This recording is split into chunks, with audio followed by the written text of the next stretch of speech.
leaving tomorrow. But yeah, I haven't, like, I feel like I'm already behind in the class. So Yeah, nope, that's okay. That's okay.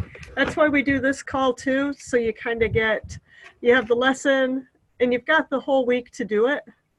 So oh, you're not behind yet. the video just froze it, but I can still hear you. Yeah, okay. Yeah, I don't know if it's my connection or yours because you're in and out a little bit too, but we'll go ahead. Okay. Yeah, we'll talk a little bit about earlier, later dinner and what it is and review a little bit. And go ahead and get started with the earlier, later dinner. Okay. So I wanted to share a little bit, and we're going to do some of this for the benefit of everybody who's going to listen later as well. But how I started with earlier, lighter dinner actually started way before, long time ago, when I first got married. I had been raised that dinner was between 6 and 6:30, and that was it. When I got married, I would make dinner between 6 and 6:30 and work hard to have it ready and on the table. And my husband would be out doing things and just not come in. And he'd come in later and say, "Oh, so what's for dinner?" And I'd say, "Well," so rather than, well, my way to deal with it was to just adapt and start making dinner later and have dinner ready when he came in. I had the identity of being someone who's a good wife, and I thought that that's what that was. And so I was basically agreeing with his identity and agreeing with his program. And it was fine. It worked for us for a long time. When we moved to the farm here, we would be just working in the evening and we would eat when we quit working. And then he'd want a meat and potatoes dinner and, been working all day and now's the time to relax and really eat. And that's what I did for him. That's what we had. So it was really late. We'd usually eat 8 o'clock-ish, especially in the summertime. Usually we'd eat at dark or well after dark. And it was a big, heavy meal. And then he loved to have ice cream after dinner was all cleaned up. So that was the time to sit down and watch TV and have ice cream. So that was our program. That's what we were doing. Then I realized I'm not feeling good. I need to do what's good for me. This is not working for me because I would wake up in the morning hating life, not enjoying things, heavy and not very joyful, not looking forward to the day at all. Finally said, I have to do what's good for me. You all still want to eat when you want to eat and you want to have meat and potatoes, I'll do that fine, but I need to adapt for me. So I changed my pattern. I started working it a little earlier, I just left meat out. So I was just trying to eat lighter. And then I tried to eat lighter and a little earlier and move it back. It was a process of adapting and evolving my identity from I take care of everybody else to I do what I need to do and I can provide for everyone else. It's the yes and that we talked about in the orientation video a little bit. So I found that I needed to adapt my identity, and part of that was that I needed to own my own needs and take care of what I needed to do. Which leads me to the group. Oh, I left it at the wrong one. The group rules that I wanted to share. So we go through, we talked about these on the orientation video. and read through them all. These are the things that help us tune into each other and support each other. And the one for today, it went too far, that goes with what I wanted to talk about and what I wanted to work on wanted us to work on a little bit, was prioritize your growth. Because that's what I had to do in order to achieve earlier, lighter dinner, early to bed, which is next week's habit. And some of the other ones is prioritize your growth. And I know I heard from Andrea anyway, and I know other people have run into this. Once you've committed to your evolution, competing desires arise. You may face a continual barrage of conflicting demands on your time. On a growth path, your commitment will be tested time and again. Our dynamic group is designed to help you prioritize that growth.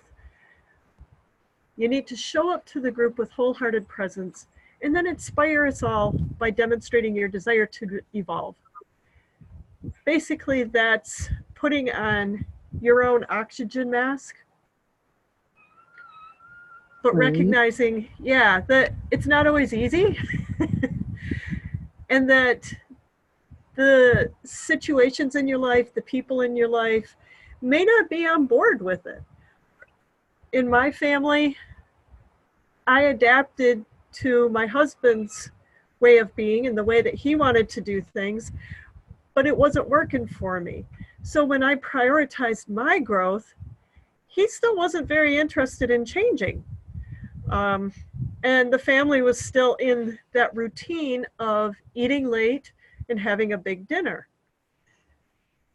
I prioritized my growth, figured out how to do the small steps so that I could feel better and enjoy life and do what I needed to do. It's taken a couple of years, and now they're starting to adapt. I know, I believe it was on Hello, Amanda, on the Facebook group, that Lorna was sharing that her husband Joe is eating an earlier, later dinner with her now. And he also was a meat and potatoes guy. Yeah, and he's seeing changes from it, but it takes time sometimes. That's what the group is here for. We're here to be your change support in prioritizing your growth, changing your identity, evolving all those wonderful things. Hey there, Amanda, hello. Can you see the chat, Juanita? You just went out, but I was just seeing you. Okay. I have a cat trying to be friendly. Now I see you again. Okay. Yeah. We'll just keep rolling, and if you completely lose us, let me know. I see that it says Amanda. Amanda joined, but I can't see it. Might take a minute, but there she is. Hey there. Hi, Amanda. Amanda, I just shared a little bit about my experience with earlier, lighter dinner and needing to put on my own oxygen mask and make my own changes, do some identity evolution for myself without expecting everybody to come along with me. And that's part of our group guideline of prioritizing your own growth. Recognizing that you need to do what you need to do, and that life isn't always going to be accommodating right off the bat. So, yeah, I know we've talked a little bit about that too when we talked earlier this summer. A little bit of review on earlier, lighter dinner. Since Juanita didn't watch the video yet, we talked in the video about designing this evening time. This is a heavier, more connective time. it's a time when your body is slowing down to be ready to go to bed, which is why you want to be eating earlier and later. The earlier you can eat to this, I have AM and PM backwards here. I'm on the wrong end. Over here is where I want to be. Get oriented on my clock here. Right. So the earlier you can eat, before sundown particularly, which is pretty late yet, but around the 6 p.m. time, your digestion has time. The fires are banked for the night. They're not burning. Your digestive fires aren't burning well. That's why you want to eat what your body can easily digest. If you don't, you eat that meat and potatoes dinner that I told you we used to eat at 8 p.m. Your body's not equipped at that point anymore to digest it. So it's just gonna store it. And you're gonna end up with a lot of garbage in your system because it's just not equipped to deal with it. Your main meal needs to be somewhere around mid-morning to mid-afternoon. That's when the bile for your liver is at its peak and your body can truly digest. Think of it like an incinerator fire. It can truly burn whatever you put in there, especially heavier things like meat and potatoes. If you eat meat, this is the time to do it. And then just go real light in this time. Yeah. Nice. Ideally, if you can leave 13 hours, it's sort of the most magic number. Some people even extend that into 16 hours from when you eat dinner to when you break that fast. Exactly. To when you break that fast in the morning, you'll find that your body runs cleaner and lighter. It has time to really process everything that you've eaten during the day. The earlier you can, if you can eat your heavy meal at noon and then just have something that is supplemental, supper, that's where that word comes from, in the evening, early evening, you'll naturally get that fasting time. If you can eat dinner at 6, 13 hours is a 7 o'clock breakfast. So it's not a huge stretch. It's just understanding that that gives your body a natural time frame to process things. It does its heavy duty housekeeping from 10 to 2 at night. And it doesn't want to be dealing with the day's processing. Everything should be filed. All the garbage should be thrown away. So your body just has to go through and, so to speak, empty the garbage cans, scrub the floors, dust everything, do that deep cleaning that it wants to do, and not be having to do all the filing and list making and all the things that, so to speak, it would do if you've given it a lot of food to process late at night. So it's a quick recap on, earlier, lighter dinner. The question to always be asking yourself, the gold standard is, how do I feel in the morning? Assess how you're feeling and then back it up and think, okay, how did I eat in this time? And it's not just your eating, it's allowing yourself to honor that slowing down, that heaviness. It's a good time to sit with people and talk, play games, do a little movement, go for a walk, whatever you like to do in the evening, to just sort of start to let go of the day, let your emotional digestion happen to process things, let your mind start to slow down. With early to bed, we're going to talk more about that process and why that's so very important. Early and later dinner and early to bed kind of go together. That's why we stack them one behind the other. That's the recap on that. Are there any questions as you guys watch things, worked with the worksheets maybe a little bit, worked with it a little bit? Any questions? Any brags? What worked for you? I Okay. eat I can hear you my now. dinner I around, lost you for a second. can you hear me? Yep. Okay. Yep. I eat my dinner around 6 to 7. Um, and then I try to be in bed no later than 9:15.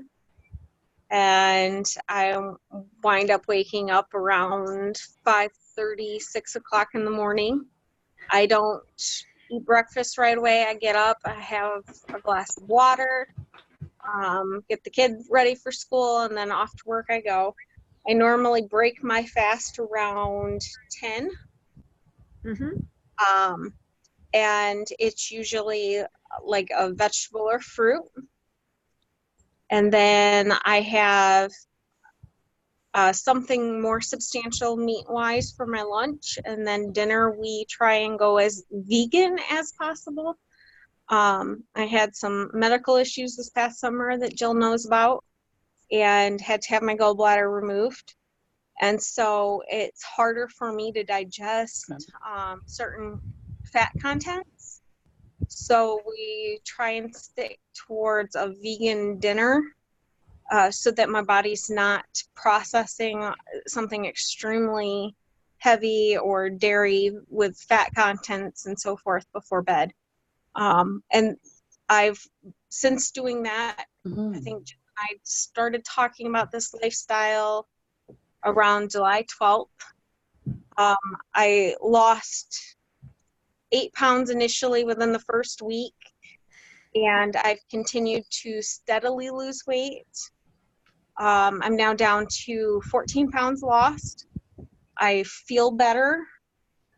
I haven't had as many migraines as I did before. I haven't changed my caffeine intake or anything like that. Those items have stayed the same. So the only thing that I've changed is gone towards this concept. And it was based upon one of Jill's classes this past summer. Yeah. Your body kind of forced you into an extreme of the eating cycle. Yeah, very quick. Excellent. Well, good for you, because that was a big change for you guys. Yes. Luckily, my husband's very responsive. Originally, they didn't join me on my discovery into the vegan era. And then one emotional breakdown later and a couple yelling moments. Everybody has switched to how I eat. So, yeah. Yeah. Yeah. It Well, helps. good It's for nice. you. Yeah. It's nice when there's supportive. And I know Dave has really jumped in and whatever you need. And your daughter found, right, that she really liked that format of eating really worked good for her too, didn't she? Well, she thought so, but then we come to find out she just doesn't like anything that Dave and I make. So, Well, you know. that, and she gets a big snack from school in the afternoon, well, evening, around 4 o'clock. Oh. And we didn't realize how large it was until one day I picked her up early and saw the entire bag of goodies. And it's a meal for her. So then it really dawned on us why we were in this constant struggle. And although if she can have it fresh vegetables every single night, non-cooked, she'd be in heaven. Yeah.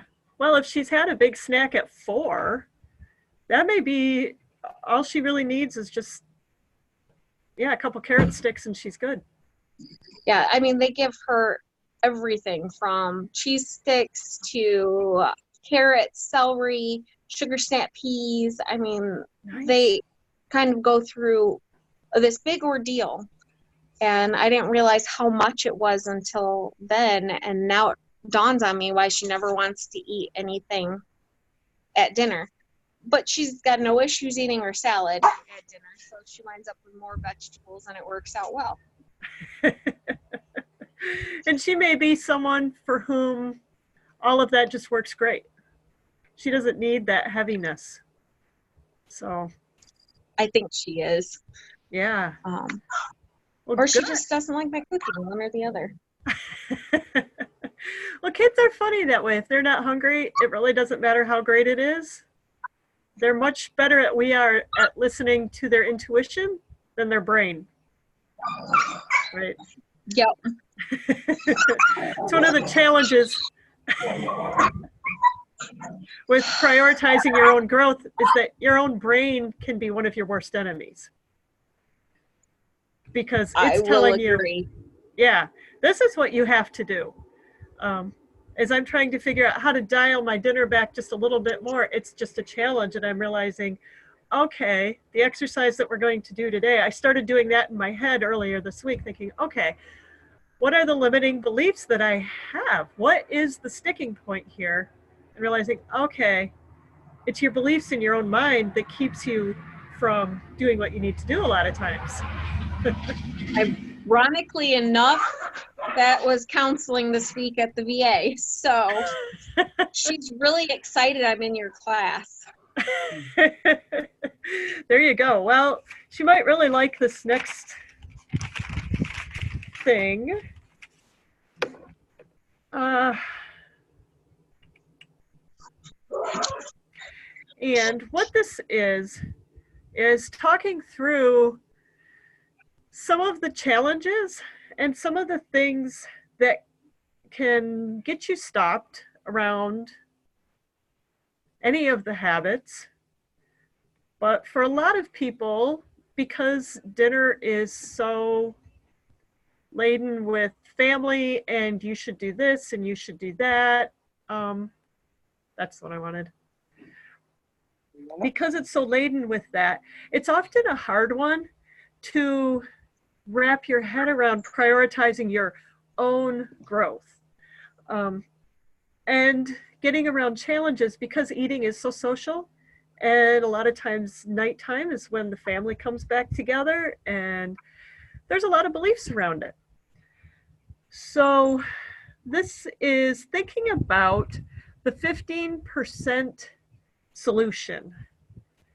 We're going to assume that with the challenges of any habit change, but especially thinking tonight about early or later dinner, you're a component of the challenges that you face, mostly because you are in some way involved or affected with it. So if you were to tease out all the components of a challenge, you are definitely included in there.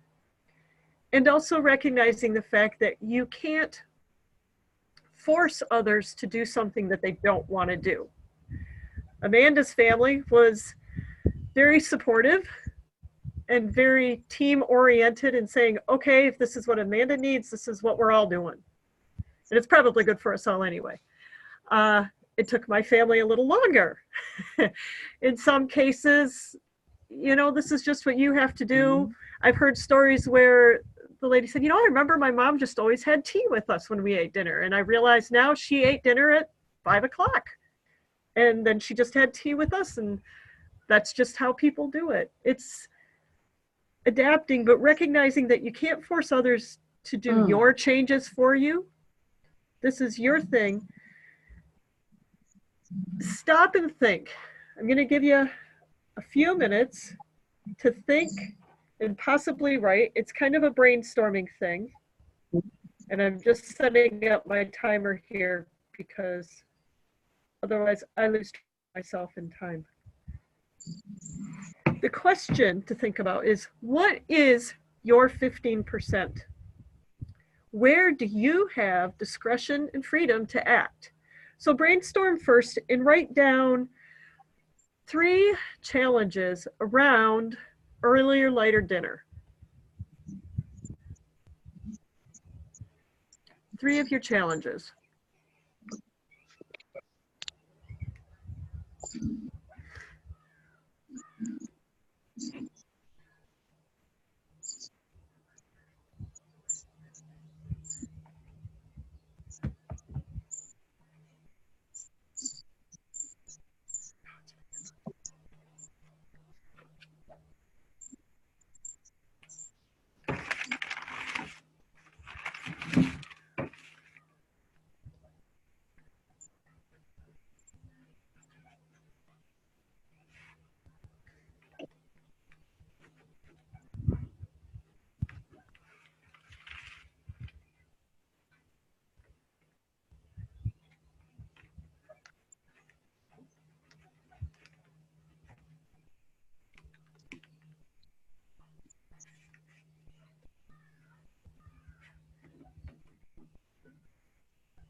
Okay. Now, looking at those, thinking about what is your 15% of that? Where do you have discretion and freedom to act? What can you do without more resources or authority with just what you have now?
Sorry. That's okay.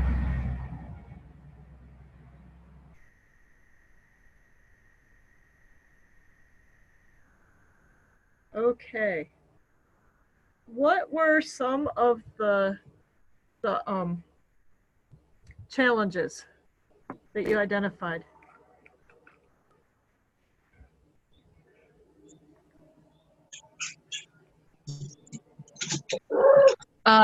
Some of my challenges were working during the day and having minimal time in the evening to get everything done. The homestead with all the animals and the tasks for prepping for winter, and once again trying to fit everything in a short period of time. And my child. So those were my challenges. Yeah. So time and family. Yep. And meal prep kind of thing. Right. Okay. Time.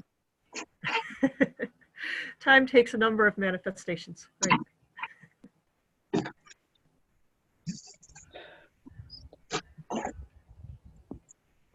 How about you, Juanita? Mine were kind of the same. Working outside until it's dark, getting ready for winter, you know, on the farm. And the family, you know, togetherness, like, you know, we usually eat the meal all together, and if everybody's not there to sit down to eat, and the working and, you know, kind of not having time until later on to sit down and actually have your meal and prepare it and to eat.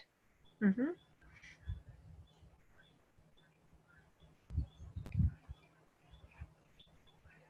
Okay. Juanita, what were some of your 15% solutions you came up with?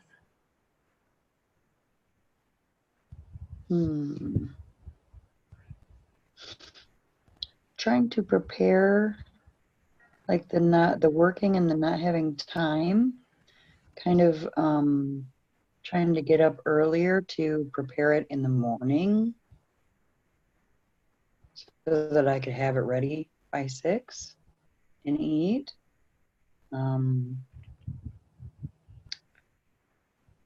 I can always eat, you know, by myself and have something prepared for him at a later time when he's ready to eat.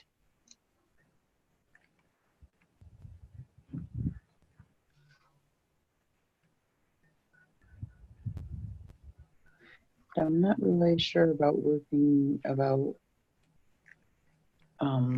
being outside until dark, working outside and not being able to come in, eat earlier and not be able to work till dark outside. You've got some ideas. What were some of your solutions, Amanda? Because I know we overlap with some of our, we have things that we need to do outside and you can only do them when it's daylight. Some of my solutions that Juanita hasn't talked about was meal prep on the weekends. It seems like lately on the weekends it's either rainy or horrible weather to go out and wrap things up. So we use those poor days to prep. I used to do it, and I kind of got out of it when we did our move to the new house and all that. I would prep meals for the Instapot or slow cooker, and I would do massive batches of them. Mm-hmm. And then with the Instapot, you didn't really need to plan ahead. You just, oh, well, this sounds good tonight, and pop it in there frozen, and off you go to do chores while it's cooking. Another process is to eat earlier, so that you can then go back outside and finish up. We've been trying to do a lot of that.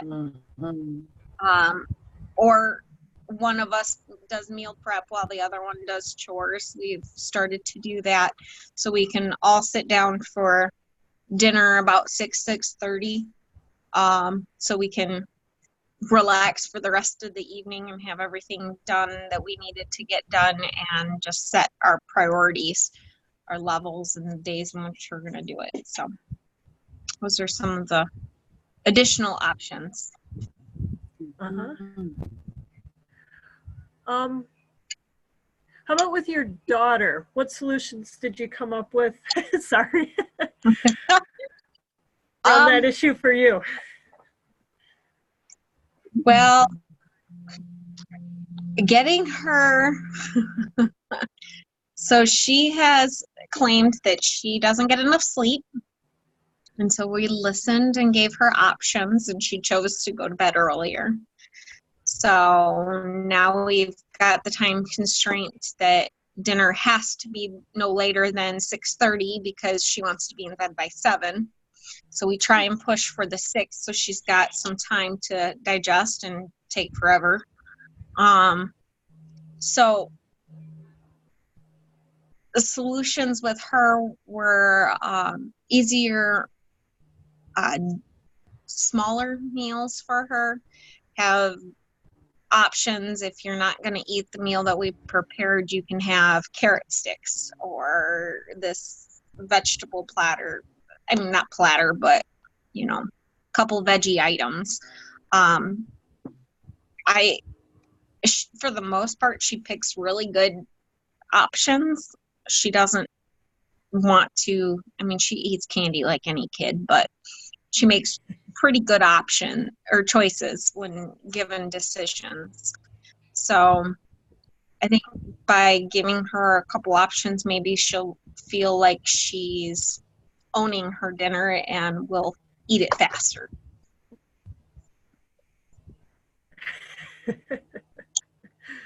Yeah, those sound like good options. Well, it's choices. Yeah. And now that you know that she's eating such a huge meal at 4. Yeah, I don't feel so bad. She also brings, I don't know who she trades with, but she brought home one day like 15 small bags of carrots. So everybody got to take carrots the next day. Yeah. know what she gave up to get carrots, but she wanted carrots that day. There you go. Oh, would you have any other ideas for her, Juanita?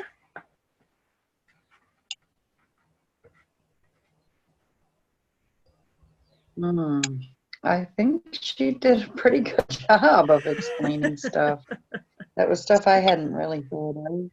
So yeah, thank you. Yeah. I gotta tell you, Andrea, if you get on the forum, and Juanita, you can check it out. I'll let you on as soon as we get off of here.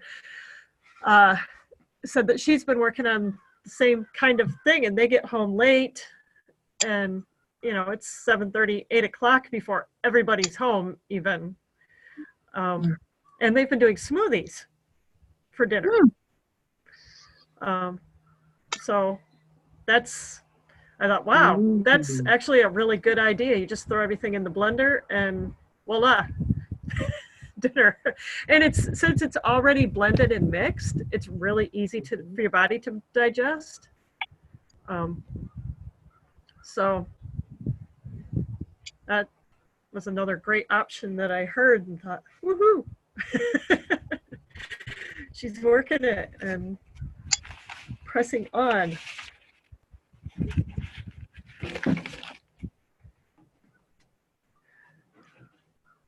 All right. So now you guys, we pretty well talked through it, and you kind of have an idea of how prioritizing your growth, and you can think through these things. This particular worksheet, if you wanted to work it a little more, is designed to help think around some of the obstacles. And part of prioritizing your growth is owning the fact that whatever situation is going on that's part of the challenge, that you are part of it. So for me, I realized that with my family eating a late, heavy dinner, even though it wasn't working for me, I was the one who made dinner. And so I was part of the problem. So as I shifted, part of shifting them was owning that since I'm the one that makes dinner, I can make it veggie heavy instead of meat heavy at night. I could make it a little early, kind of sneak it up on them and encourage them to come along with me that way. I had some choices. And that's the thing about prioritizing your growth, is realizing, oh, in every challenge, there's almost always a strategy. There's that 15% that you have some say in. You can do something. And that's part of, to that Kaizen, you can do something, some little thing that just helps change things and move you in the direction that you want to go in. This is another worksheet that is in your ebooks to help you kind of think around some of that. And this is a good one that I realized your identity shifts as you're prioritizing what you need to do. She quotes James Clear here, that your current behaviors are simply a reflection of your current identity. What you do right now is a reflection of the type of person that you believe you are, whether that's subconscious or conscious. If you want to change your behavior for good, you have to start believing new things about yourself. So we did your what, your why, and your anchor. When you start thinking about specific challenges around a habit, such as early or later dinner, sometimes it helps to go back and think, what is my identity around this issue? With mine, it was, I'm a person who's a good wife, and a good wife serves her husband what he wants for dinner when he wants it. And I am the kind of person who has family dinners and we all eat together. part of changing and prioritizing my growth was saying, I'm a person who needs to eat lighter, and I'm a person who needs to eat earlier, and I am a person who can take care of myself and still sit with my family at mealtime. I don't have to do what they do to be with them. That's an identity shift. Still working on some of that, and it doesn't even happen every day, but it's shifting slow but sure as I work through this process, and it's getting there. It's always getting better. This is a tool to help you think through some of those challenges and sort of tease out where your beliefs are compared to where you want to be. What are you believing now? And who do you need to believe yourself to be? And then you play to that person. This is another cool thing I got out of a call this week. One of my training calls is imagining yourself as that person. So, out of curiosity, what is one belief around earlier, lighter dinner that you want to hold about yourself to get to where you want to go?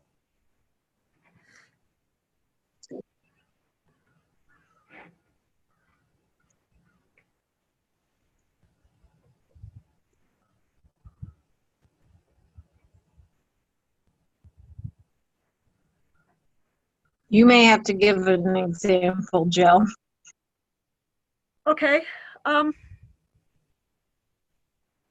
Okay. The last one that I just gave you there. I'm a person who can be with my family without having to do what they're doing, which around early and later dinner is I can sit with them and have a cup of tea, water, decaf coffee, whatever it is. I don't have to eat what they're eating when they eat. That's a shift.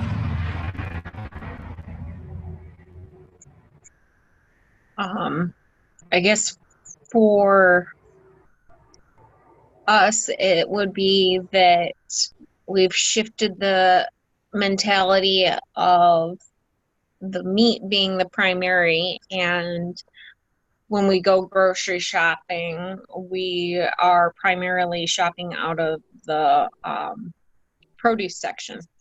So getting the fresh greens from our CSA and so forth so that we can eat a heavier vegetable meal instead of the meat.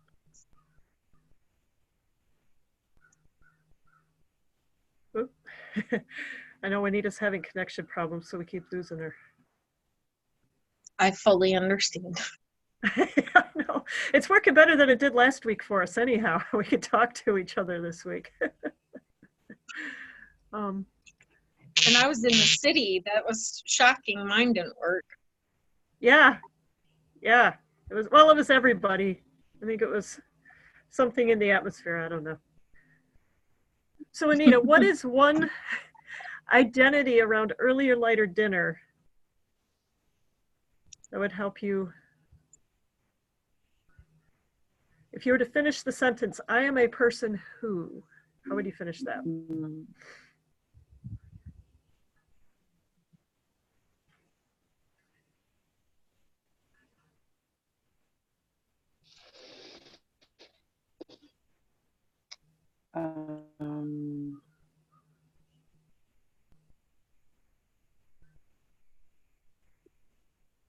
I have the ability to eat by 6 p.m. and Shucks.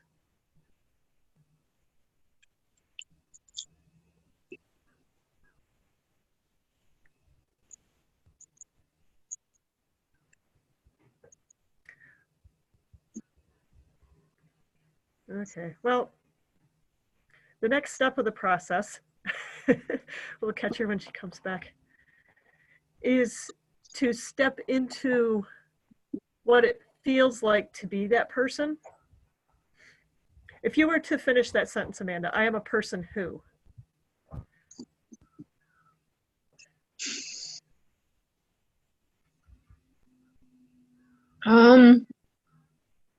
Sorry, just took a bite of bread. Yep, that's okay.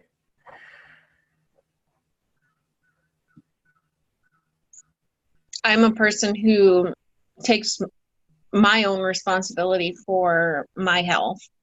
I think my big downfall or mentality block that I had to get over this past summer was that it's not always what they taught you in school. It's not about the super pyramid. I mean, it was retraining everything that they teach you. And I think that was my biggest hurdle. So was taking responsibility for listening to my body, listening to what went right and what didn't go right. Right. Excellent. So then yeah, that's a big, I'm a person who, becoming a person who, it is a big one. And it's a constant hurdle. It doesn't win every single time. Right. Well, so if you were, yeah. So if you were to put it as I am becoming a person who eats responsibly to her body's needs instead of what I have been told I should eat. Yes. Yep. Right. Which is pretty profound. So then as you feel into that, as you make your choices through the week, how does that feel to be that person? Yay, Juanita's back. You were on a feel roll better. with... Yeah. Okay. Go ahead. No. You had a good one going there, Juanita.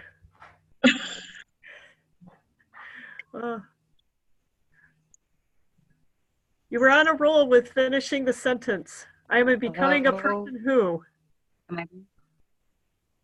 Oh, your sound is in and out. Okay. Who has the ability to eat separately from my family if they need to eat later? That is a beautiful place to start. So how does, Amanda had started on that. How does, if you think forward to that, how does that feel when you are that person?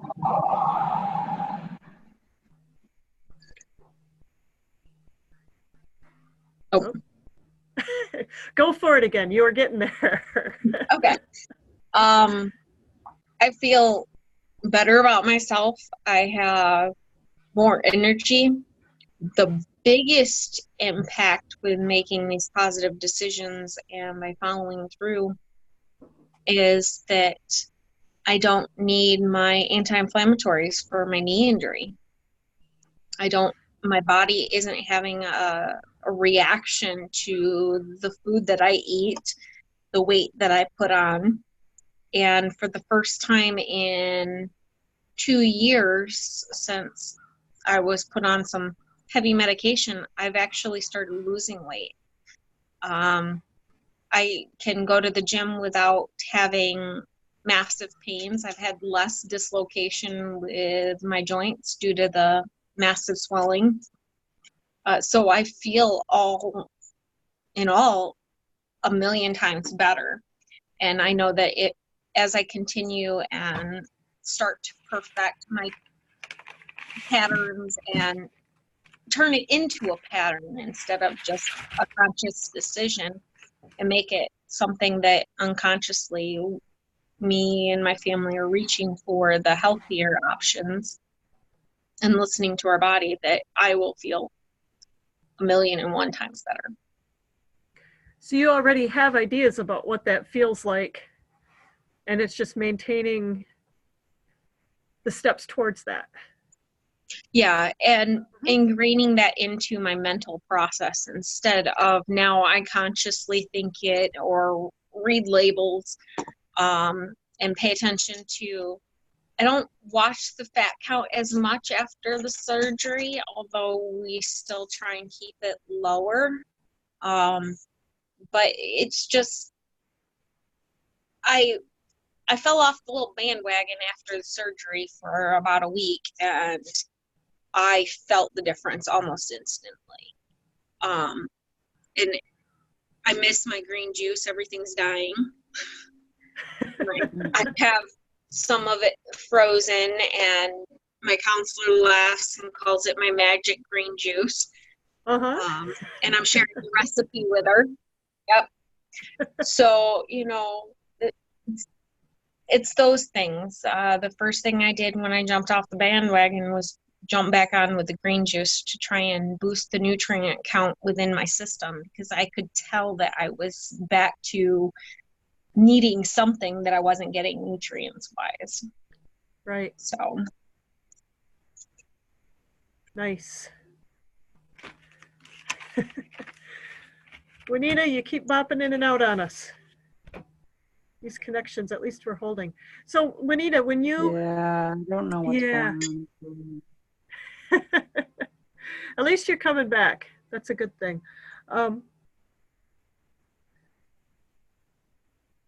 When you lean into that person that you're becoming, how does that feel?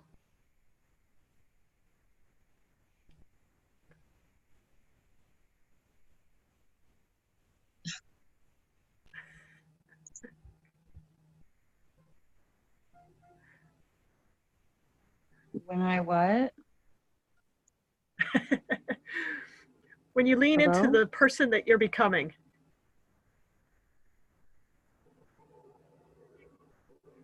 I didn't hear all of what you said before that. I'm sorry. That's okay. I think as you're going, did you write down what you said about the person that you're becoming? Because it's really good.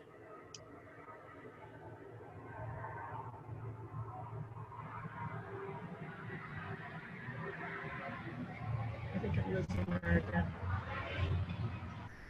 Yep.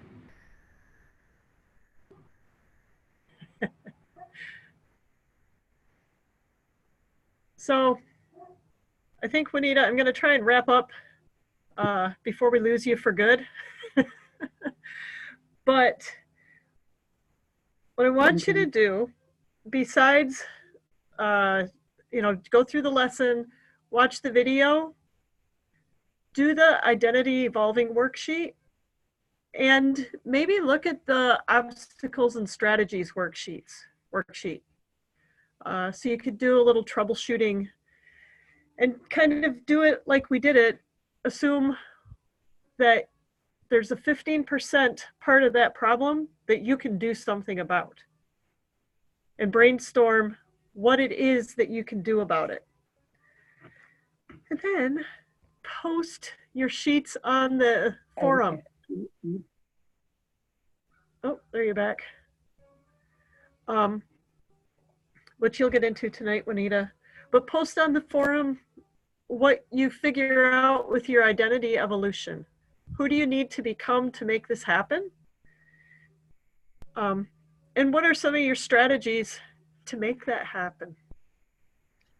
I can't hear you. Okay. Oh, I hope we have a better connection. We're doing better. Hopefully next week will be even better.